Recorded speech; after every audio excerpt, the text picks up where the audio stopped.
where brevity is bloody well paramount.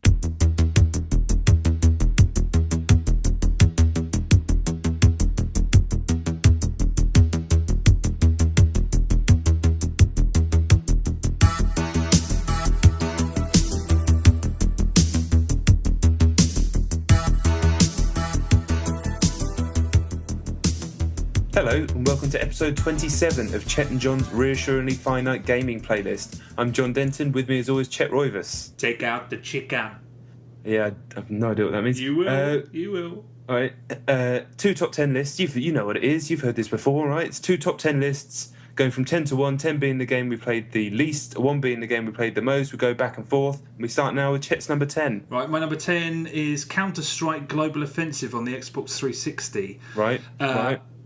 I was really excited going in because it's got such prestige and history, that series. I've never played them, and you read so much about it, you've heard so much about it. I was eager to have a look. I thought it was a great idea, but in my experience, it hasn't worked. I've booted it up 3 times. I've started playing, and it looks really interesting. Hostages, you can buy weapons at the beginning, which reminded me of Homefront, and it looks like something I'd really like, but my trigger just stops working every time. I have a gun, I have ammo. Oh, it literally doesn't work? Yeah, I thought my pad was broken. I changed pads, it's still the same problem, so it's a glitch of some kind.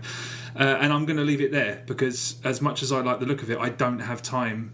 It looks like it's something that it demands time, and I've got Battlefield, so much as I want to investigate, Battlefield. Have you read anything about this? For years. Is that a problem for other people? No. This trigger problem. No, actually, I didn't. But it happened 3 times. I mean, I completely rebooted it from scratch. I should have checked, really. But it's not the type of thing where you're just blaming the game. No, I'm a trigger. No. Because the first time it happened, I was like, maybe I haven't got ammo for my gun, or maybe I'm using the wrong buttons or something. No, it's definitely a fault with the game. I'll have to look into that, but I didn't. Interesting. Yeah, I've always been interested in that. Exactly the same as you, because we're not from a PC background. Yeah. I've never played it, and I've played all the games that it's kind of spawned over the years and, influenced, but not the actual progenitor of all that sort of stuff. But I haven't had time at all to play Counter-Strike on the Xbox, and that's put me off a little bit. Well, I needed an excuse to ignore it because I've got Battlefield, so I'm going to do just that as much as I want to do otherwise. Yeah, I'd like to play it one day, almost just out of some sort of duty, but. Well, the trial gives you 45 minutes free online, so just do that. Oh, does it? Yeah. It's even finding the time to do that, though. You're right. But I might do. I want to, just out of some sort of professional duty. I feel like I should. Yeah, me too. But then again, should you play it on PC? I don't know. Try and play it on my PC, that ain't going to work. All right, my number 10 is a game I can't really talk about, which is frustrating this time of year. This is going to happen a few times, unfortunately, but, it's taken a fair bit of my time. It's FIFA 13. I'm under embargo, as is the way with these things, legal stuff, so I can't even be snide about it. But it's FIFA 13. I've talked about it before. I'll probably be able to talk about it in depth later, so I don't want to dwell on it because it's annoying. So we'll talk about it more later. Okay. All right. My number 9 is the world's hardest game on the iPhone. Have you played this? No. Okay. Is it hard? Yes, it's very difficult, but not annoyingly so. It must be some kind of phenomenon that's passed me by because it's on the top of the App Store, free downloads, and it's got thousands and thousands of 5-star reviews. Fuck. It's passed me by completely. Me too. I just downloaded it on the off chance, but it's an exceptionally polished and very inviting compendium of mini games that are incredibly difficult, but they're so well designed. I mean, and they're more like micro games. Actually, they're really brief. There's sort of brain training-esque sums to do. There's a thing where you have to tilt the phone to land parachute guys on a platform. It's all stuff that's been done before, but it's so. Yeah. There's a game where you have a vegetable and you have to chop it into 4 equal slices, and you just use your finger. So the chance of it being incredibly inaccurate and frustrating are massive, but it's not. It's just an impeccably designed game. I can understand why it's so highly rated. It's just instantly inviting. But man, when they say it's hard, it's ridiculously difficult. This sounds good though. Is it just like a really hard WarioWare or something? Yeah, ridiculously difficult. The only problem is that as soon as you fail each time, there's some music which is not wah wah wah wah, but it might as well be, and alongside it is a woman crying, and boy oh boy does that fucking do your nut quickly. Yeah, that sounds fucking hideous. Yeah, but I was just amazed. Like I never, I mean, I failed a million times. But I never felt that the game was at fault, and that's amazing for a touchscreen game. That I mean, the precision that some of those games demand, and the fact that I never thought the phone was a problem. I mean, it's remarkable. I mean, I highly recommend it, and it's free. You can buy additional levels, but I couldn't get past the second set, so why would you? I'm going to check that out. Definitely, I'll check that out after the pod. It'll be number 1 or number 2 in the trial, right. So definitely do that. Yeah. Yeah, I will do. So my number 9 is Papa Yo on PS3 again. Oh, yeah. Have you ever had that situation, I'm sure you have, where you play a game for a while and you'll really like it and then you'll stop playing for whatever reason and a bunch of other stuff happens in your life and then you go back... And it doesn't click. And almost instantly I'm like, ugh, I don't want to fucking play this. I hate everything about it. And... I just couldn't work out why. Yeah, that's happened to me. There was like I mean, I was telling myself, don't be silly. You know, you enjoyed everything about it before, and you paid money for it, and you want to play through. But my body was almost reacting like it was trying to fucking repel it, as if it was some sort of trying to reject it, like an organ of some, a transplanted organ. And I just couldn't get back into it. And it is quite a sketchy game, which I was talking about last time. Yeah. And that's probably the problem. I couldn't think about the nice, nuanced, textured story and, subtext and all that sort of stuff. All I could think about was this sketchy little boy falling through the floor and the graphics sort of breaking apart and coming back together. And I was just like, So I'll have to go back to it again because it was probably the most expensive of those types of games we ever bought. So I want to get the game fucking finished, but... Do you stand by everything you said last week? I still do, yeah, because I barely played it. It was just like, I don't know, maybe, you have to look at your own life as well. It's like, am I too tired? Am I just not in the mood? Am I playing it for the wrong reasons? Am I trying to force myself to play it when I don't want to play it? So all of those reasons are probably valid. But, I want to do it. But it may even be the case where I don't end up putting it on until sometime next year or something when there's a real drought. Because I can't see me finding time now as we hit the action stations. Yeah, exactly. Oh well, that's a shame. I'm still sceptical about that. I need to. It's one of those things you either need to just download it or stop thinking about it. Well, like I said, the trial is a good chunk of the game, and you can get the gist of what the game's going to be from the free trial. So, as you said to me, it's worth doing for that, and then you can work out whether to put your $1 down after. Cool. I take it that takes about 5 years to download, does it? Oh, fucking hell, yeah. It did actually take all evening to the point where I didn't... Yeah. Ruinous. That's the PS3 for you. Yeah. Okay, right. My number 8 is Sleeping Dogs. I've only just been... I think that you can judge the quality of a sandbox by its side quests and stuff. Mm-hmm. And Sleeping Dogs, I like almost everything on the sort of the peripherals. I like everything. I'm just running around at the moment doing those stupid drug busts where you have a fight with a load of people, you plant a security camera bug, and then you go back and you find them on the security camera. That's the hokiest part of the game though, and that's really silly, and it's that's the one disappointing thing about the game, when you plant those the bugs on the security camera and then you wait to find this drug dealer, and it's always just a load of gangbangers standing around and then a guy in a suit with a suitcase. It's like, for you, did it have an arrow over his head? I don't think so, no. For me, it just put on the feed. For people who don't know, you go back to your apartment and you've got like CCTV machine in your fucking house, I don't know, and you can just switch on the camera feed. And like you said, there'd be a bunch of fucking obvious gangbangers, and then some guy looks like he's just rocked up out of the bank, walking in circles. Yeah, and he has an arrow over his head. In mine every single time. So I was like, well, this is pointless. And to the point where I stopped doing the drug bust because there was no fun beyond beating the guys up. Yeah, see, I enjoy it despite itself. The annoying thing is I love that scenario because there's a real...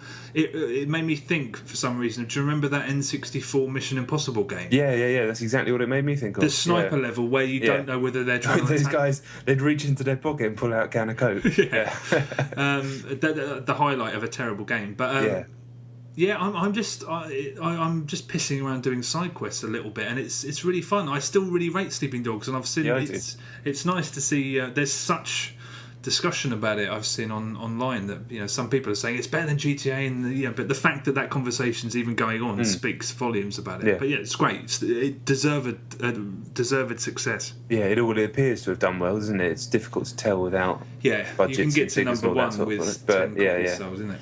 But 2 weeks at number one tends to suggest that something's done pretty well. Yeah, so indeed. good on them. Yeah, it's a fucking good game. Yeah. Good game? Yeah, good game. So my number 8 is, frustrating. It's Need for Speed Most Wanted, the new Yikes. one. I mean, embargoed again, but I played a fuckload of it. All I'll say is, if you like the last Need for Speed and you like Burnout Paradise, you're going to be very happy, and that's, I don't want to say any more. The last Need for Speed was Need for Speed. No. Yeah, fucking hell. it's to the point where I actually erased it, and I think there was Shift in between as well. Shift so not the last Need for Speed. Yeah, the last Criterion Need for Speed, Hot Pursuit. So if you like that, and you like Burnout Paradise, you're going to be happy. If you like Need for Speed The Run, then I don't know what to say to you. I'm just sorry. I'm not. You're living your life. Yeah. That's a shame. I can't wait for that. Criterion. Yeah. Okay, my number 7 is Comedy Night on the Xbox 360. I know what this is. Yeah, I was listening to, I think it was the most recent episode of JoyPod, and old DT was talking about it, so I downloaded the trial, and I did the trial, and the trial's not really a trial. It's sort of a mock-up of what you get with the developer's avatar standing on stage saying, this is what you get, buy the full version. And I wasn't going to initially, but we were playing Battlefield at the weekends, and everyone kind of sloped off early, and I just thought, I'd had a couple of beers, I thought, why not? And I bought it. It's a really nice idea. It's like a mock-up of a comedy club. You start a room, or someone starts a room. You can have up to 12 people in the audience watching an avatar on stage, and they can perform. They can speak through the microphone and do a stand-up routine. The problem is that everyone who pays for this goes there to listen to comedy, not perform it. So you have full rooms. I mean, that's the other reason I wasn't going to buy it. I'm still always sceptical when you have to buy a game that's reliant on a community. But yeah. The other night, I think it was Friday evening, there was loads of people in there. The problem was that no one, what would happen was you'd have 12 people sat in an audience. One guy would get up on stage, tell a shit joke, come back down. One person would get up stage, and there was a twat who kept playing music. Luckily, you can sort of vote them off, and they get voted off the stage. And it's a really nice idea, but it doesn't work. But it got me thinking it would be so great if someone developed something like this and charged a little bit more. It was 80 Microsoft points, so it was pennies. Charge a little bit more than that, and then imagine if you were an aspiring stand-up and someone said, here's 30 quid, Friday night, do 40 minutes from your couch into a microphone. You'd be like, yeah, all right. If you knew you were getting something, if I'd pay, if they did it in seasons, and you bought a season pass for something along these lines, and you knew that aspiring and upcoming stand-ups were going to perform, I think that could do really fucking well. Yeah, I think you're right. Unfortunately, this is just, you just end up.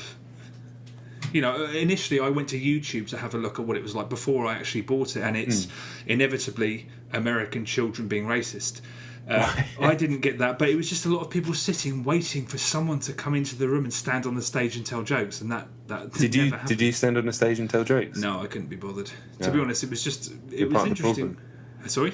You're part of the problem. I am part of the problem, but I don't begrudge those people, because you buy it because you think, I wouldn't mind sitting here of an evening and listening to someone tell jokes on the stage, whatever the scenario. But that's the problem, is that's the reason everyone buys it. But with a bit more thought, there's that could go really far.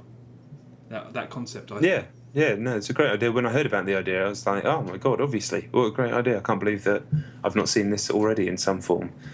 Just one of those, but yeah, shame that inevitably the people involved end up letting it down.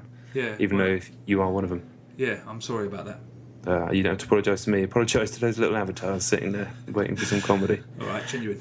My number 7 is Gravity Rush on Vita. I'm so pissed off now with my Vita. That's an expensive piece of kit, and I just don't have anything to play on it. So I stuck Gravity Rush back on again, and it's one of those games where I'm like, yeah, I can see that it's quite good, but it's not very good, really. It isn't, and I know that the more I play, it's going to get worse, so that's frustrating. It makes me feel a bit sick, so that's not good if you're on a train. And I'm just like, I want this fucking machine to have all the good games on it that it should have. Yeah. And it doesn't have them. And then they've done this PS1 Classics thing. And the one fucking PS1 game I wanted, Silent Bomber. Silent Bomber? Yeah. Silent Bomber. My boy. Okay. My all-time boy. It's the PS1's Vanquish, in my opinion. Isn't on there. Every other fucking cunt game is on there, but not Silent Bomber. So I was like, well, I'm not playing Final Fantasy VII on Vita like everyone seems to do. Why the hell would I want to do that? Oh man, I'm just frustrated. It actually annoys me just to talk about. I'm not even talking about Gravity Rush right now, but that's because I didn't play it to play Gravity Rush. I played it to play on my Vita, and once again, I felt let down. I feel a bit betrayed, to be honest, because it's quite expensive. I don't feel. I mean, I never had one. I got loaned one by Sony for a period when it first came out. And I was just, it's one of those things, as soon as you have it in your hand, you're like, this is just such a marvellous machine. But after the same thing happened, me and some friends all imported PSPs, and we all just sat there for about a week just stroking them and polishing them. Just being like, and then after a while, you're just like, this is a jerk-off. They're not even putting out any decent games. I mean, Loco Roco, I mean, you could name a handful of decent games, but I kind of knew it was going to go like this, and I don't understand what Sony are thinking, how they can just bring out a platform, and they must think that third parties are going to support it, because it's a real mystery, and it's a damn shame. They can't justify putting the expense in of producing a game that's almost equivalent to a proper's the wrong word, a big budget console game. When they know the install base isn't there, and people don't spend that sort of money on handheld games. So it's just, I should have thought about that really before I bought it. I saw this coming, and I remember people shot me down, and they were like, bollocks, you're just a fucking hater. And I'm like, it's just, they've done it before, man. Sony what are they like? I was just hoping that with all of the capabilities it has, beyond just being, beyond the two sticks and everything like that, and the fact that digital distribution is much more of a factor than it used to be. I was hoping that there'd just be some banging, like, mid-range 10-quid games, and they'd be regular. And I guess Sound Shapes probably falls into that, but it isn't. It's, again, like Gravity Rush, just isn't good enough to make me excited and make me certainly play it at home. It's all right when you're on a train or something, when you've got nothing else to do, but... Yeah, I mean, the thing about the Vita is that every console that I've owned that's been released in my lifetime has had a genuine killer app release for it. Even the Jaguar had that fucking awesome AVP game. Yeah. It wouldn't surprise me if the Vita never gets one, because who's working on it? No one. Who's developing for it? Almost nobody. Yeah, I don't think you're wrong. It's a damn shame, because it's a marvel. So nice. Yeah. It's a fucking shame. Nice. Damn. Yeah, that's annoying. I'm kind of glad I don't have one, because that's what bothered me with the PSP. I just used to look at it gathering dust, and I thought, that's just like a wad of money sat on my shelf depleting in value, and I was just like, bollocks. And I think I ended up flogging mine in the end. So I'm glad I don't have that problem. Right, my number 6 is Kung Fu Strike on the Xbox 360. What's that? Have I heard of that? I don't even know if it's out yet. If it is out, it's out this week. It's a game developed. It's the first game by a Chinese development studio called QOOC development. QOOC, I think. Right, I don't know how to say that. Well, it's cock, isn't it? Yeah. And it's a funny one. I was reviewing it for a website, and it's blatantly an Xbox Live indie game that's been given the upgrade. I know other game. I mean, the Dishwasher was one of those, wasn't it? Mm-hmm. That won a competition, the Dishwasher. It's an A competition. Oh, yeah. Right, okay. I think this has won something as well. I went to the official site briefly, and I think this has won something possibly similar to that. But basically, it doesn't look the part. If there are standards for when an Xbox Live indie game can progress to an arcade game, this is not. This is way behind the curve. It's a third-person sort of brawler. It starts off okay. I mean, there's two punch buttons, and a jump kick and a parry. And at first it's fine, it's kind of like a bit of... it's like a very, very dumbed-down version of Arkham City. You're in an area... It's like those... What are they called? I forget what they were called, where it's just enemies setting upon you in a space, and then it's over. I I don't know. It's the other. Basically, if you're not doing the campaign in Arkham Asylum or Arkham City, you're just like the challenge room thing. Yes, that's right.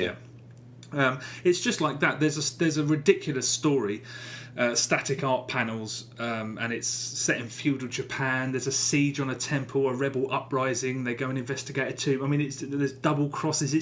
But it's so badly written. I think it must have been translated back and forth between 2 or 3 languages because it is gibberish, and everyone speaks in a kind of portentous Z-grade kung fu movie. I mean, it's laughably poor. The action's there at first, but then after a while it becomes punishingly difficult, and you have to use the parry. So a guy will come at you and he'll throw 5 punches at you. Every enemy, you have to learn the attack pattern and parry them all and then attack, and it's a very, very long-winded process. You die a lot. I put it down to easy quite quickly, and you die still loads and loads, and then you start encountering enemies with unblockable attacks and a million different. It becomes a real headache, and it's ugly, and it's monotonous and repetitive. There's local co-op, which is I was like, fair play, because all games of this nature should have local co-op.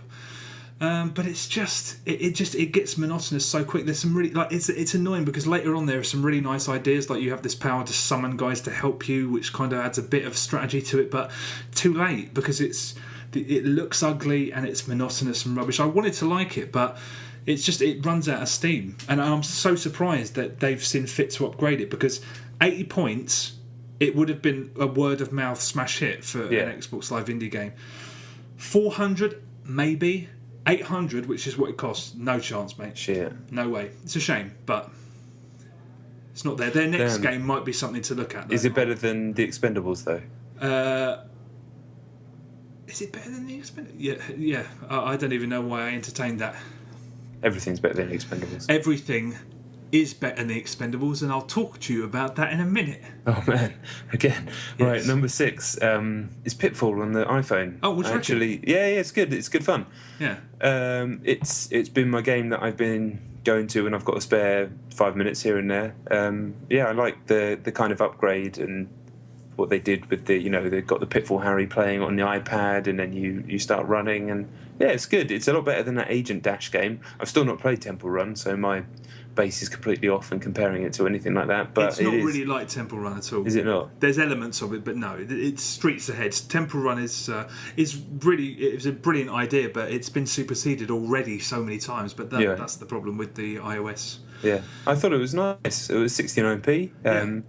A bit garish maybe, but yeah, it was pretty cool. Yeah, it's just one of those fun, like standard iOS, not pushing beyond the boundaries of its own capabilities. Yeah. Type of iOS dealio. Nice. And it was nice to see the little old school Activision logo at the beginning. Oh yeah, the little Pitfall man, who weirdly has more character. The little pixel man has more character than the fully polygonal man that comes up afterwards. That's true. But maybe that's just my nostalgic side. Maybe. No, I think I know what you're saying, and I agree. But yeah, that's a really good. I was really impressed by that, actually. Yeah, no, it's nice. Considering the last Pitfall game, I think it was on the PS1, one of the shittest games I've ever played. Really? I've blanked it out. I can't even remember what it was called. Pitfall 3D? Is that it? That was something. That was a game. Maybe it was that. I mean, because Pitfall was one of the first video games I ever fell in love with. So seeing it shat on like that really didn't sit well with me. But there you go. Pisses. Okay, my number 5 is Akai Katana on the Xbox 360. Is that a shooter? It's a cave shooter, yeah. Yeah. You've heard about Cave are like, they're up shit creek basically, and they're not going to be releasing any console. They're all about iOS now, which is a shame. But anyway, this is the last one of the Xbox 360 that are playable on PAL machines. There's loads of that I could get if I had a chipped Xbox, but I don't. But I've got every cave shooter that's playable on a PAL machine, and that was the last one. It's great. I mean, I love those games anyway, but I haven't played it enough. As soon as you turn it on, there's 3 different modes, and it doesn't tell you what they are. But the thing is, cave shooters are often so complicated under the hood that I like going in blind. I don't know knowing what everything is. I like kind of figuring that shit out. So there was slash mode, origin mode, and climax mode, and I just picked origin mode. So I don't know whether the dynamics are the same in the other modes. Sometimes they are in cave shooters. Sometimes they're sort of broadly the same. But it was for a cave shooter. It was very simple. It's also horizontal scrolling rather than vertical. Okay. Yeah, it just involves the switch between your ship and to a phantom, which deflects projectiles rather than shooting them. Right. Similar to Ikaruga then, but deflecting instead of absorbing. Yes, but you can only be the phantom for a very, very limited space of time. Right, So it's like a shield. It's like employing a shield. There was a couple of nice things, basically, in a lot... I don't know whether this is in a couple of cave shooters or in all of them, but in a lot of them, I think... When you get hit by something, instead of dying, you'll lose one of your bombs. So it will auto-detonate one of your bombs, rather than sacrifice your life. But in this, if you get hit, all of your bombs die. So there's a bit more incentive to avoid. There's a bit more. You're a bit more on edge there. It's great. I mean, it's hard to know what to say because I haven't played it enough, and I don't know what the difference between the modes are. But it's a great cave shooter. It's a lot less garish than most of them. Most of them are. I'm talking about audio primarily. Most of them, it's like Dragon Force style guitar solo non-stop and Japanese ladies going and they sound horrible. There's not so much of that, and it just, I have to say, I love cave shooters so much, and I do play them quite a bit, that I often forget how fucking peculiar they are. The end of this, there's a little girl who sacrifices herself. I mean, it goes so morbid from just having fun shooting a load of stuff. I mean, it probably goes that way in a lot of them that I've not really noticed, but it's so morbid for a little shooter that's, you know, a little bit of fun. I was just like, I forget, because I'm so involved in them, I often forget how fucking weird they are. They're very weird to me who's not involved in them. Yeah, very weird. It was a real wake-up call. I was like, what? Why is it going so ridiculously dark with this young girl killing herself and all this morbid shit about... But that's why I love them. They're completely eccentric and weird. And if this is the last one on a home console, I'll be gutted, because this appears at this point to be as good as the rest of them, which is to say, superb. Damn. So before you were playing that, the Grasshopper one, what's that called? Cinemora. Yeah. Putting this on, did that make you go, oh yeah, that really isn't that good? No, because they're very different, and the problem is that I played Cinemora when I've been playing cave shooters non-stop, and they are very different. I still haven't finished with Cinemora. I'm going to go back to it, but Cave, they know what they're doing to such a ridiculous degree. They're like Criterion or DICE. They just they smash it, and it's just it's tremendous fun. Incidentally, if you're a whore for achievements, I've played the first playthrough from beginning to end. Took me, I'd say, about 40 minutes, 40 minutes, and I had like 450 gamer score. So if that's your thing, knock yourself out. Get on it. Yes. And if that is your thing, then, well, again, problems. Yeah, really. Or don't. I don't want to be mean. So number 5 is New Star Soccer post-update. Oh, yeah. I haven't played New Star Soccer for a while. I kind of weaned myself off it. When I stuck it on, I thought, well, I'll just have one quick game. It turned into about an hour and a half. It's just, I can't really work out why it's so good, apart from all the component parts, and it's very clever and stuff. But there's something about it. It has some sort of magical grip on me, and many, many other people, it would seem. But for a game that's so simple, that I was playing it, and one of the updates is that it's now like a new place where you can be on the wing and cross it, which wasn't in the game before. And the first time that happened, it fucking blew my mind. It was like Inception. And I was like, what the fuck is happening? This is amazing. And all it was like a really crude 2D image that's just been rotated 90 degrees. So the fact that it's that powerful, I was amazed. And it's also got some like deflections off the keeper and stuff. Small shit, but the fact he's done it in a free update as opposed to... He could have probably done it in a sequel, changed the front end slightly and charged another 69p. And I actually don't think that would have been unfair. But, fair play to the guy. And every day it seems he's retweeting some Premiership footballer or other celebrity who's talking about being addicted to the game. So, all things being well, he's going to be able to live comfortably for a while off his success, and so he should. Good for him. I'm so happy, and I enjoy hearing people talk enthusiastically about it from a distance. But I don't want to. It's not something I want to get. It would ruin you. It would actually ruin you. Yeah, I'm not interested. I recommended it to another person that I know who's more of a football fan than you, but not like down the pub Saturday type of football guy. And he spoke to me 2 days later, and he was just like, "What have you done to me?" Oh, nice. Yeah. I can imagine that happening. It's annoying because I want to know more about it. Oh no, I did play the trial, didn't I? And it was stupendously good, and I put off cooking dinner, if I recall rightly. Yeah, you'd put off a lot of things if you got the full version, I'm sure. A good thing I'm not going to do that. But fair play to that guy, because it's, by all accounts, amazing. Okay, my number 4 is The Expendables 2, the video game. I cannot believe you've gone back to it. Someone came to me... Actually, I can't believe it because you're a fucking idiot. Yeah, I mean, to be honest, this is not out of the realms of possibility anyway, but a website came to me and asked me to review it, and I was like, you know what? All right. I re-downloaded it. I took the free code they gave me and gave it to a mate because I had already paid for it. And I thought we'll play it on co-op. And we did for about 3 hours, 4 hours. Whoa. The Expendables 2, the game, is it's so far beyond bad that it's not... They didn't have the money. They didn't have the time. They didn't have the resources. None of that applies. It goes so far beyond bad that I started thinking... I felt like I was being trolled. I felt like it was stepping out of its way to wind me up. I mean, I told you about that. You get an achievement for levelling up all 4 characters, which would take you probably about 30 hours. You're winding me up. That's a wind-up. Did I tell you about that one-hit kill move? I don't think so.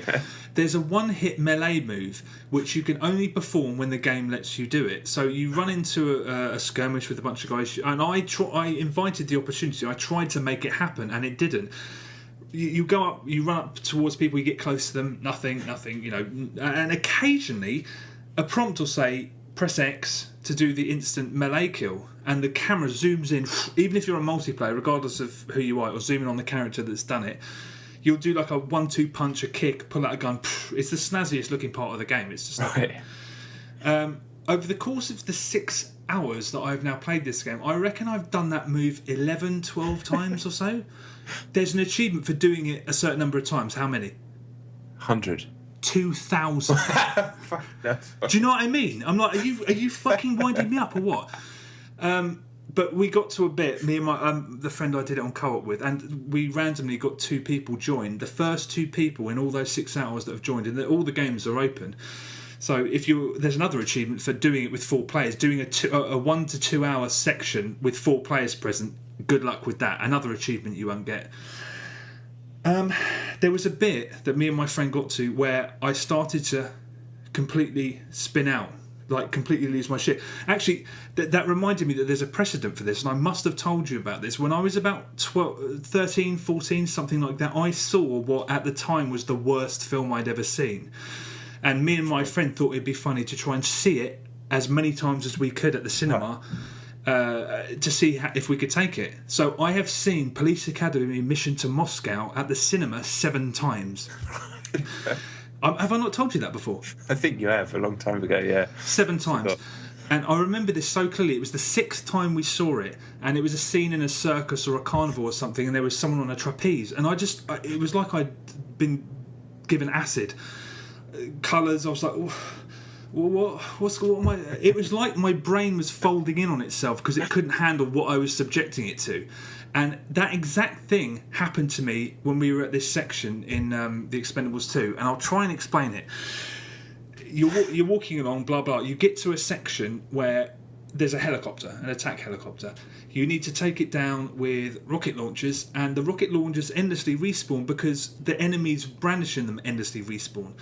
So you're still fighting these enemies on the ground, and you have to aim up and shoot this chopper.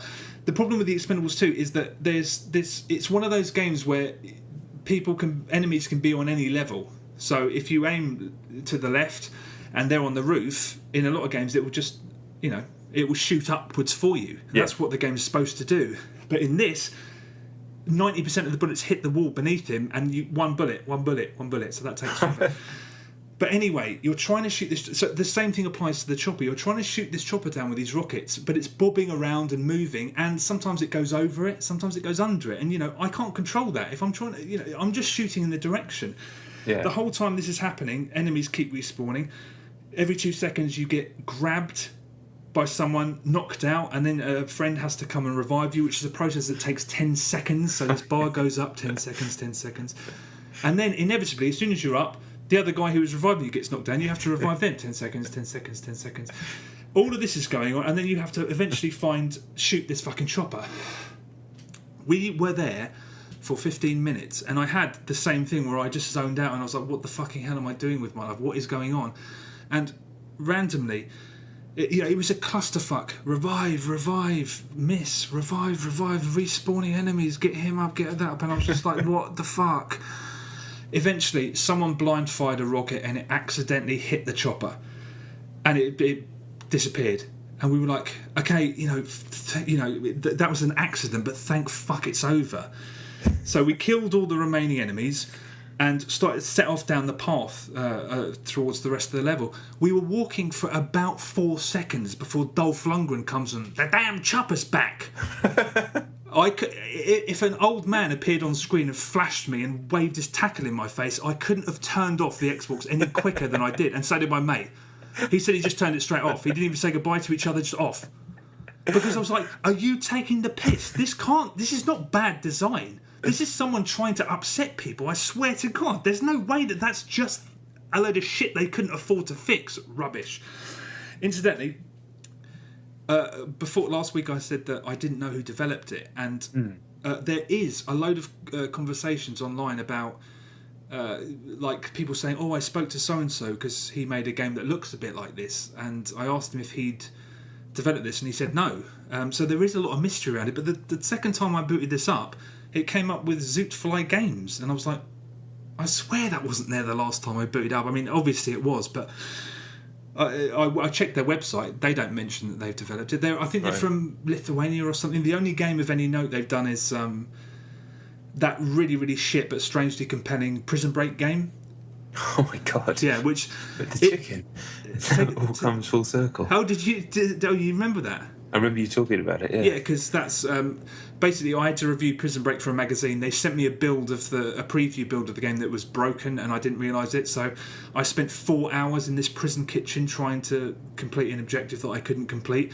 And there was all these NPCs I had to avoid, and they had 3 things that they kept saying every 5 seconds. So they're ingrained in my brain. I'll never forget those things. Take out the chicken. The spots are burning. I need onions. That's it. That they will be burned in that will be burned in my brain forever. But the Expendables 2,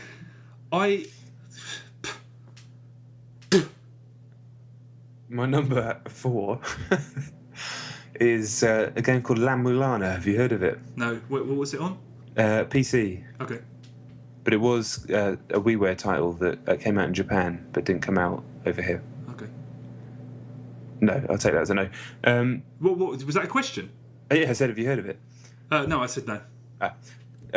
It is, imagine a cross between Spelunky and a really old school MSX era actiony platformer type thing, with those kind of almost painted-y type graphics you used to get back in the day, and the really obscure fucking shit from Fez, which makes your brain hurt. Oh. Unlike Spelunky, you're a little caveman, not caveman, a little cave fucking hunter. Little Indiana Jones guy, you know what I mean? And he goes down into this temple, La Mulana, and has to fucking get through it. But you don't know where to go. The whole thing's structured. It's not like Spelunky where it's random. It's a big structured place. But you don't know where you're supposed to be going. You just know that you have to get through there. And it's unbelievably hard, by design, unbelievably difficult. And not only is it difficult in how you can get fucked up by things and it's really easy to die, it's really, really difficult to work out where the hell you're supposed to go and how to defeat the really complicated and convoluted puzzles. You'll find these stone tablets that have these clues on, but the clues don't necessarily relate to stuff that's even on the same screen as you. It might be something really far away, and the puzzles are really fucking obtuse and confusing. And as you can probably guess, my brain doesn't really work very well with this game. So I was asked to review it, which is why I was playing it, and I can tell that it's excellent and it has a real following and people seem to love it. But man, you've got to have a lot of time, you've got to have a lot of patience, you've got to have a notepad, you've got to be that type of person that wants to work stuff out for ages and your satisfaction comes from really solving a really convoluted and complicated puzzle and getting to the next point and really feeling like you achieved something. I am not that guy, so it didn't really resonate with me. So you're in one of those funny reviewing situations where you can kind of appreciate it from afar, but ultimately I don't enjoy it. But I'm not going to slay the game because you can also see that it's a good game. You can see that it's well designed for that audience. It's kind of like a Dark Souls type of thing. It's not really I don't have the time in my life to play Dark Souls, but I appreciate what it does. You know. So yeah, that's La Mulana. How much is it? It's like $5 or something, I think. Okay. It's not very expensive. But yeah, if you're into that, if you really liked all the obscure shit in Fez that made you sit there with a pen and paper and go online and chat to other people, get involved with La Mulana, because you probably love it. That sounds intriguing. I'm always intrigued by games that sound like that. I mean, it is intriguing. It's definitely intriguing. Why do you suppose they didn't localise it over here? Because WiiWare games make shit. I mean, like, you'd think that they'd try and localise it to try and make a bit more cash out of it. I think there was some technical problem or something. They couldn't get it done, or they didn't have the money. It's only made by a small. I can't quite remember. There is a little story behind it, but they've ended up doing the localised and upgraded version. It's got nicer graphics now on PC, and it's not on Steam or anything like that. You have to go to this specific Play Sim, I think it's called, which concentrates on bringing over obscure Japanese shit. But yeah, La Mulana. Okay. It's a game. How do you spell it? La Mulana? La as in French, LA, and then Mulana, Mulana. Okay. And it's hyphenated. Okay, gotcha. Okay, right, my number 3 is Resident Evil 6 on the Xbox 360, yeah. I was at Capcom earlier today and I played it I was there for about 2.5 hours. And as you know, it's split into 3 campaigns, and I tried to give equal amount of time to each. And yeah, it's shaping up really nicely. I mean, I always have a problem when people start going on about how it's not survival horror anymore, which is an argument that came to light after Resident Evil 5, but not after Resident Evil 4. I mean, Resident Evil 4 is a masterpiece. Resident Evil 5 was pretty much crap. Yeah. But having one argument for one and not the other is completely wrong, because Resident Evil 4 was an action game as well. I mean, did you get scared in Resident Evil 4 ever? Oh, only if a thing jumped around a corner. But I get scared in any game if something jumps out at me. It goes, ugh. Yeah. But okay. No, there wasn't a lot of that in 5. Scared. Yeah. No. Okay. This is. Oh no! Actually, I take it back. I was scared by those fucking weird motherfuckers at the end of 4. You know, those guys who are like, hee. They're a bit like the Heaven Smile from Killer 7. Oh yeah. Yeah, they actually creeped me the fuck out. Did they? Okay. Yeah. To me, it's like the transition from a survival horror to an action game has been going on longer than some people want to admit. But having said that, this seems to be a really neat. The 3 campaigns, although the stories are interlinked and they're going to intertwine and stuff like that, but the 3 they actually feel very different. The controls are always the same. They do a nice thing where all the menus are different, just the HUD's different. Your little bar that says how much ammo you've got. There's just little differences, but they actually feel different as well, and that's really, really quite cool. So the first one is Leon, which is classic. They say it's described to me as classic Resident Evil. It's more in line with Resident Evil 4, albeit with some big action sequences. And I played from the very beginning, where you have to escape from this university where the president was giving a speech. And it feels like Resident Evil 4. And there was... I'd love to tell you what it was, because it's really, really clever. But there's a fantastically well-engineered scare that fucking got me. And I was playing it in a bright room with sunlight beaming through. And I was just like, I just felt like it was like instant tick. I was like, you fucking nailed an absolutely... Because I don't get scared at anything. I don't jump at anything. And they fucking got me, and that was great. There's another bit where you find this guy and you have to help him find his missing child, and you kind of know that one of them's infected, and you're guiding them through this room, and they keep stopping, and they look like they're talking, or they look like something's happening, and you're just... It was really tense, and I was like... It may not be Resident Evil as you used to know it, but I was like, it feels fucking good. It is survival horror still emphasised, although there are intermittently really, really big action scenes in the middle. I will say it looks fantastic at this point. It's not even the build I saw wasn't even the finished one, but it looks really, really terrific. It looks as good as the next gen games looked, and Resi games have never been at the forefront of console technology ever. Well, maybe Resi 2 at the time when it came out on the PS1, but Resi 4 looked the bomb, but not like there were moments in this where I was like, is this Uncharted? Right, sure. Approaching Uncharted. I mean, there's things that have been inspired by Uncharted. So the way the characters move around scenery, like if you're trying to squeeze through a tight gap, they instantly do that. But the camera, like just the way it sort of swoops and pulls away from behind you, it looks lavish. and expensive. It looks like I think this is almost certainly the most expensive Resident Evil game ever, and it's you can tell it looks like £1 million, or considerably more than that. Yeah. Sweet. I'm excited. I met someone recently who liked Resident Evil 5 but didn't like Resident Evil 4, which is kind of like liking Bad Boys 2 and not liking the Shawshank Redemption. The Shawshank Redemption, or Citizen Kane. Although I don't really like Citizen Kane, so that's undermined my own argument. Yeah, you're wrong. What am I talking about? My number 3 is Tekken Tag Tournament 2, which is a game with 4 T's in the title, or is it more? No, it's 4. And I don't have anything more to add other than the fact that I've been playing it. It's good. It's probably the best Tekken for me. It's pure fan service, like a greatest hits of Tekken. Really fast, fun, exciting, and really fucking funny. They've brought the comedy back. They've kind of accepted the fact that Tekken is ridiculous and just gone to town with it. And that's a good thing, and it's given it a much needed dose of proper personality that it probably hasn't had for a while. And yeah, I think it's the type of Tekken game that will pull back some of the old school fans from the PS1 days, because Tekken is still a pretty mainstream game. When you talk to people who don't really game anymore, and you talk about fighting games, a lot of them don't talk about Street Fighter. They talk about Tekken because a lot of people are from the PlayStation era. Really, I still hear it talked about all the time as like the game that is fighting games. It's even mentioned in Shaun of the Dead, isn't it? But yeah, I reckon some of those, if they played it, would be caught up with it. When was Tekken mentioned in Shaun of the Dead? Fucking Peter Serafinovich and Shaun. They used to talk about playing Tekken 2. Oh, but it's like when they lived together. And Time Splitters 2, obviously. Yes, Time Splitters 2. But I didn't play that. I played Tekken Tag Tournament 2, which is pretty good. And it's going to have this really, really elaborate and extensive online suite, and it even has like a stat tracking service like COD Elite called the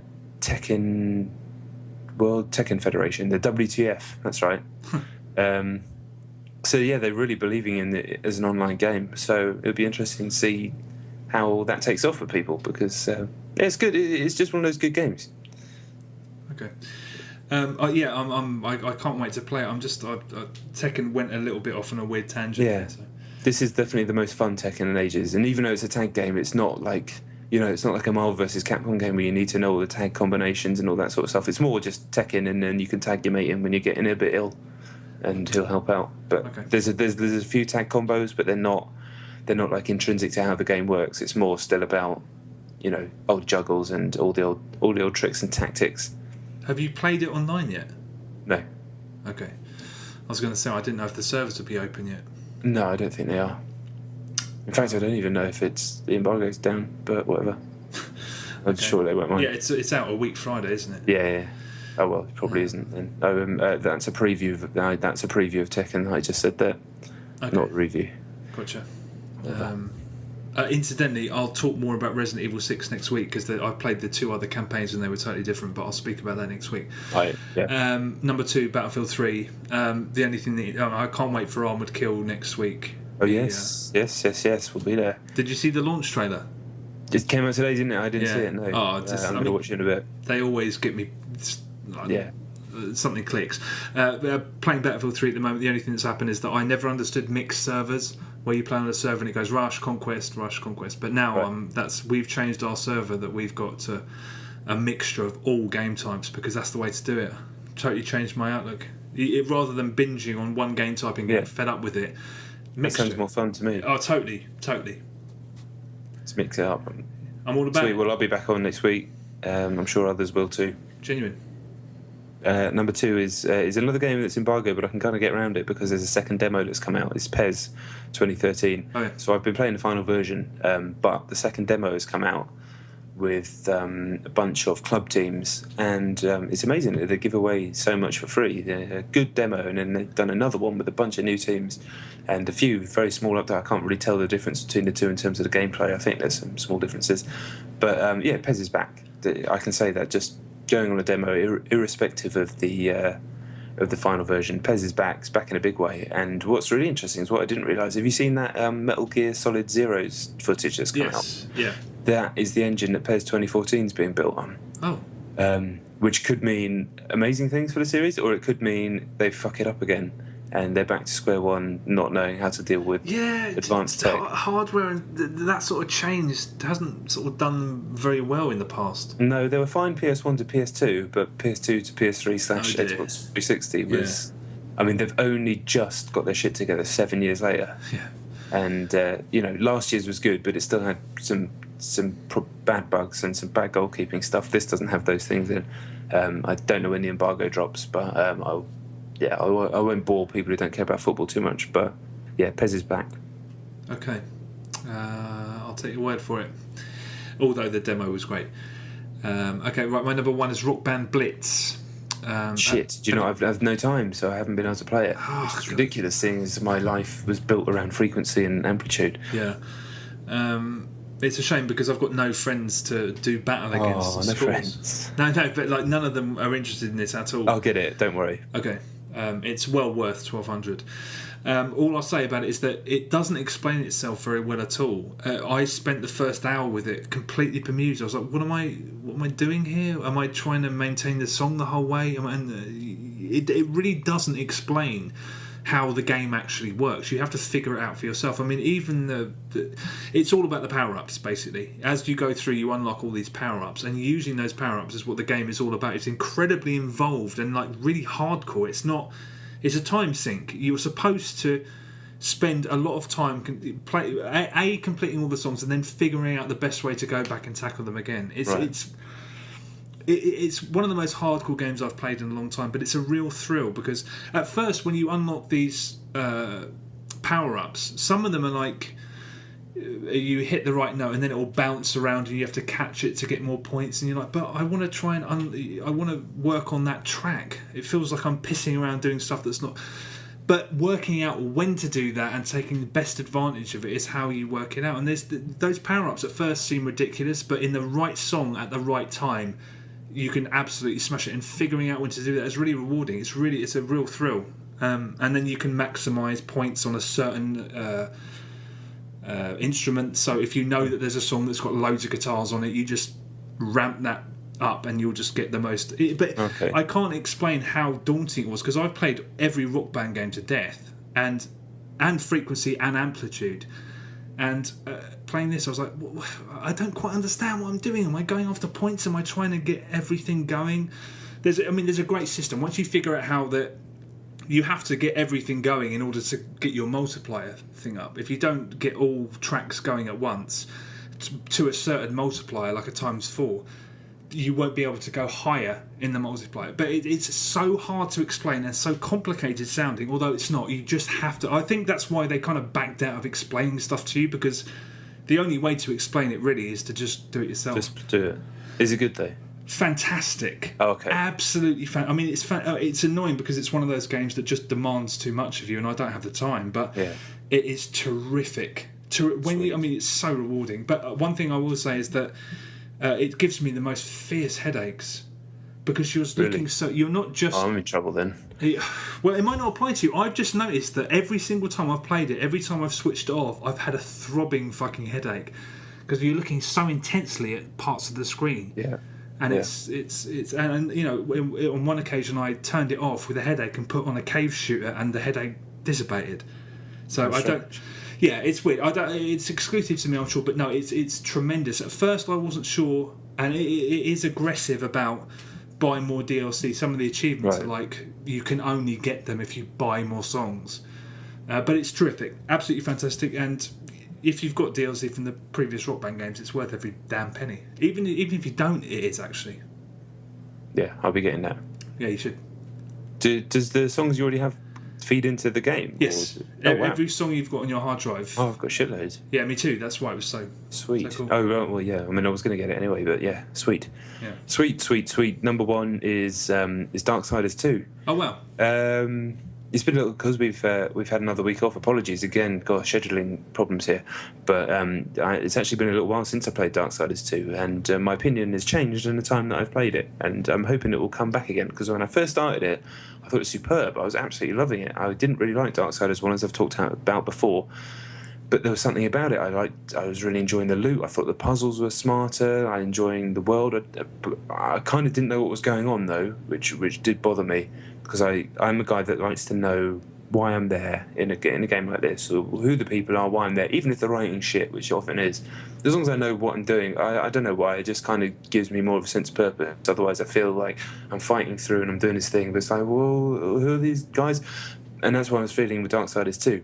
But it didn't matter at first, because the systems in play and the and the puzzles were good and clever, and I was enjoying it. And then I don't know, it just started to lose me a little bit when I got sort of halfway through the second dungeon, and I just felt like I was going through the motions a little bit, and I still didn't know why I was there or what I was doing. And the graphics aren't very good, and occasionally they are. You'll see something in the distance, and it'll be a beautiful, amazing vista, or some really wicked bit of character design, or background design. But so at times it looks like some water came out in the second dungeon, and it looked like something from The Last Generation. So, and then by the time I got to the third dungeon, it's like I found it's like one thing Zelda does so well is selling the place that you're going. It will fill you in on the lore. You'll find things out about it. You'll find about a bad guy that lives in there, or about some reason it's there, and you'll do things along the way that kind of lead into what you might be doing inside the thing, and get you into the feel of the temple that you're going to. So by the time you finally get into the temple, it feels like, man, this is going to be an event. I know about this place, I've felt this place, and what's it going to be like now I'm here? Whereas in Darksiders, they're like, okay, just turn around the corner and there's the ancient temple of all the amazing things, just go and check it out. And you just walk in and you're like, all right, well, this just looks like everywhere else, to be honest, but now there's puzzles and more monsters. I don't really care. Still, the functionality of moving through it and doing the puzzles and monsters is fine and nice in parts, but I just want a bit more. And maybe that will come, because I'm still not that far into it through time constraints. But yeah, I'm going to persevere, and I want it to get good again. But I felt like the first game had a much better sense of place and story. Yeah, no, I don't agree with that. I was really I mean, I know it's not technically the best looking game in the world, but I like the variation in the. I thought it was quite a varied looking game. I never got to a point and thought, oh, here we are again. We're in the same old space. No, I don't feel like I'm in the same old space. I just feel like wherever I am, I don't feel like it's been built up or anything. I don't feel like it's. I said it looks the same. I didn't mean that. I mean, it just looked like the same as the bit outside looks the same as the bit inside. It just. It's difficult because you're comparing it to probably objectively the best game series ever, if objectively can be such a thing. But Zelda is something else, and as you said on the previous podcast, those games take years and years to make, and that's not something that Vigil had is that amount of time. So no, but with that in mind, and knowing that. I thought they smashed it, to be honest. But I mean, again, you haven't seen it go. Have you got? I mean, where are you? No, I haven't. I know I haven't seen wherever it goes. Have you got? You've got to the part with all the portals and stuff. No, not yet. Fuck! Oh shit! Okay, right, that's fine then, because that's when it really comes alive. Right. When it stops being just that and starts to just throw a bit of some curveballs. It's that's when it starts to get really, really impressive. Okay. Well, are you going to stick with it? Oh yeah, I'm still enjoying it, but I think at first I was like, man, I'm absolutely loving this, and then I got to the third temple dungeon place, and I was just like, you jump on these stone, you get a big key thing, right, and then there's these big stone things in this temple, and you shove the thing in the thing, which it told you're going to need to do, and then this thing came alive, and instantly Death just jumped on the thing's head and started controlling it, and I was like, well, how the hell did you know how to do that? Why would you do that? Why would you think that initially you've opened up this huge stone statue? Why would you think to jump on his head straight away? In Zelda, some cool little rock guy would have told you about that in a funny roundabout way a few times, and so by the time you got to it, you'd be like, oh, this is the thing that I need to shove in and jump on the head. Whereas there's nothing like that in Darksiders. It's more like, this is what the game's doing right now, and you just go along with it, and then you can see the puzzles. It's just. It's like comparing. It's such a harsh comparison. I feel bad doing it because it just feels like all the really hard stuff they've done really well, like building dungeons and puzzles and complicated things that work back on themselves. So difficult, I'm sure, to make. For me, as someone who's been writing for years, small little bits of foreshadowing on the way up there in terms of the writing would do so much for me in terms of creating and generating the atmosphere, and it feels like that would be way easier to do than make a game. But yeah, I'll persevere with it. And as I've said a few times, comparing it to Zelda, and I'm thinking specifically Ocarina of Time, is harsh, but they put themselves in that battle by making a Zelda game. Yeah, I've realised that I never really... The things that you mentioned seem valid, but they'd never bothered me because I kind of played it a little bit from a distance. I always thought of it as a game, and throughout the whole time I was playing it, I was thinking of the financial troubles that THQ have been having.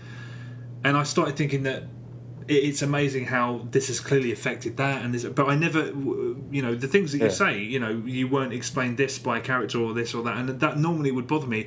In this instance, for some reason, it didn't. And I thought it was an absolute blast. I really want to hear, because that is just what the bit that you're in is just what fans would have been expecting if they had no expectations and no demands. After you get through that portal and you have all those different portals, it turns into it flies as far as I'm concerned. There's just I'm gonna go back to it. There's no doubt about that. Oh, good. Yeah, make sure you do. Yeah. But just time constraints is the reason why I've not. But I want it to be good, but I kind of wanted to get sucked along with an adventure and feel like I'm in a different place, which is something that I love about video games. And for me, I was being pushed away too much. When someone does something in a game where it doesn't make sense, it does really... Same as in a fucking film. It's the classic thing, isn't it? The suspension of disbelief is broken, and that kept happening in Darksiders 2, which is frustrating because you want to get involved. Well, I do anyway. But I can see why sometimes you do play a game and you just sort of see it more as a functional thing, especially if you're reviewing it. I wasn't reviewing Darksiders, which is maybe why I'm expecting a bit more of it. Maybe I'm just being a bit selfish, who knows? But I'm certainly in no position to state the game or come up with any sort of final judgment, because I'm barely any way through it. Indeed. That's just how I'm feeling at this moment. True that. Okay, all right, well, that's us. That's us done. Thank you very much for listening. I'm going to do what we always do and say check out the site, thefiniteplaylist.com, Facebook, Twitter, iTunes, you know the deal. Stitcher. Stitcher Radio, whatever that may be. If you're listening on Stitcher, hello. Send us an email and tell us what the fuck it is. Thanks very much for listening. Hopefully we'll be back next week if some mug can sort his schedule out.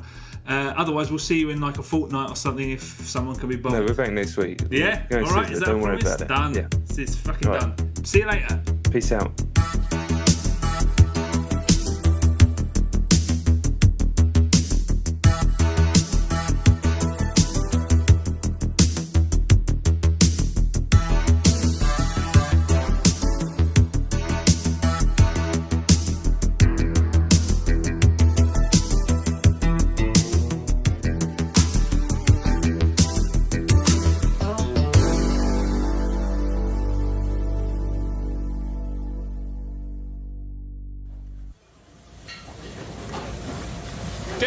Chica. The spurs are burning! We're out of onions!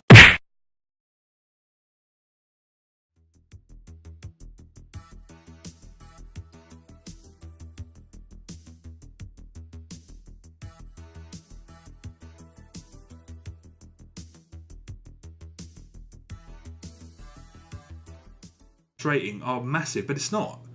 It's just an impeccably designed game. I can understand why it's so highly rated. It's just instantly inviting. But man, when they say it's hard, it is ridiculously difficult.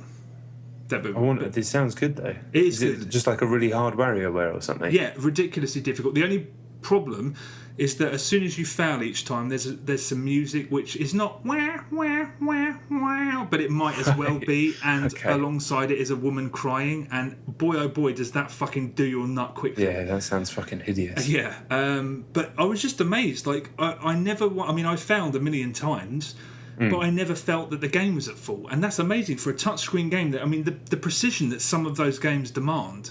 And the fact that I never thought the phone was a problem. It's remarkable. I highly recommend it. And it's free. You can buy additional levels, but I couldn't get past the second set, so why would you? I'm going to check that out, definitely. I'll check that out after the pod. Fun. It'll be number 1 or number 2 in the trial, right. So definitely do that, yeah. Yeah, I will do. So my number 9 is Papa Yo on PS3 again. Oh, yeah. Have you ever had that situation, I'm sure you have, where you play a game for a while and you'll really like it and then you'll stop playing for whatever reason and a bunch of other stuff happens in your life and then you go back... And it doesn't click. And almost instantly I'm like, ugh, I don't want to fucking play this. I hate everything about it. And... I just couldn't work out why. Yeah, that's happened to me. There was like I was telling myself, don't be silly. You enjoyed everything about it before, and you paid money for it, and you want to play through. But my body was almost reacting like it was trying to fucking repel it, as if it was some sort of trying to reject it, like an organ of some, a transplanted organ. And I just couldn't get back into it. And it is quite a sketchy game, which I was talking about last time. Yeah. And that's probably the problem.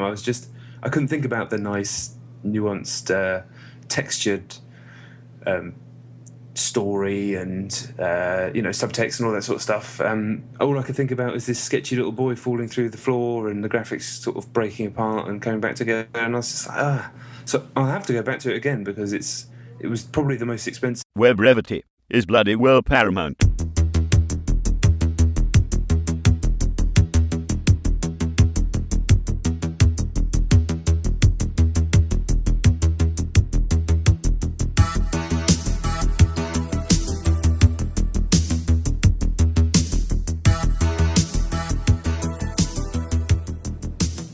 Hello and welcome to episode 27 of Chet and John's Reassuringly Finite Gaming Playlist. I'm John Denton, with me as always Chet Roivas. Take out the chicken.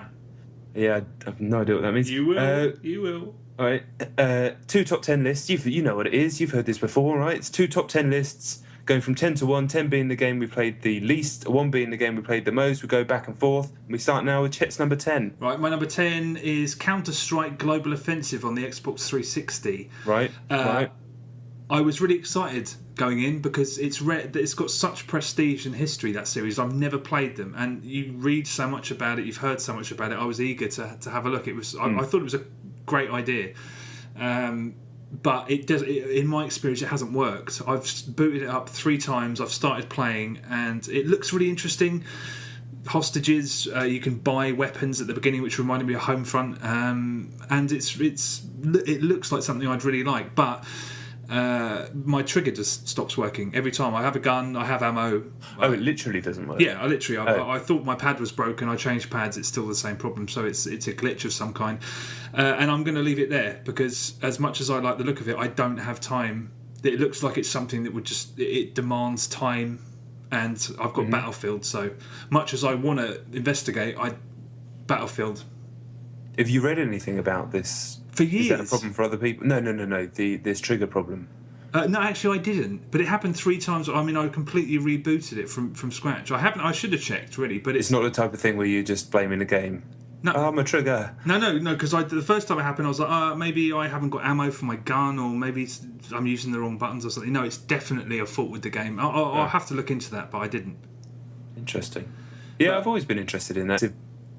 Of those types of games we ever bought. So I want to get the game fucking finished, but do you stand by everything you said last week? I still do, yeah, because I barely played it. It was just like I don't know, maybe you have to look at your own life as well. Is like, am I too tired? Am I just not in the mood? Am I playing it for the wrong reasons? Am I trying to force myself to play it when I don't want to play it?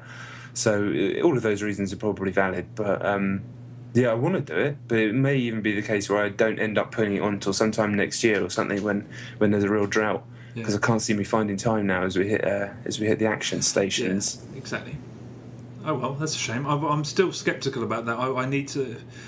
It's one of those things you either need to just download it or stop thinking about it. Well, like I said, the trial is a good chunk of the game, and yeah, you can get the gist of what the game's going to be from the free trial. So, as you said to me, it's worth doing for that, and then you can work out whether to put your dollar down after. Cool.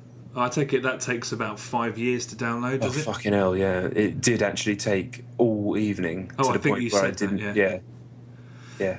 Ruinous. That's the PS3 for you. Yeah. Okay, right. My number 8 is Sleeping Dogs.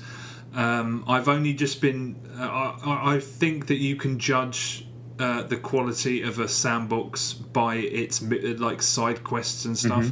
And Sleeping Dogs, I like almost everything on the sort of the peripherals. I like everything. I'm just running around at the moment doing those stupid drug busts where you have a fight with a load of people, you plant a security camera bug, and then you go back and you find them on the security camera. That's the hokiest part of the game, though, and that's really silly. And it's that's the one disappointing thing about the game, when you plant those the bugs on the security camera and then you wait to find this drug dealer, and it's always just a load of gangbangers standing around and then a guy in a suit with a suitcase. And it's like, for you, did it have an arrow over his head? I don't think so, no. For me, it just put on the feed.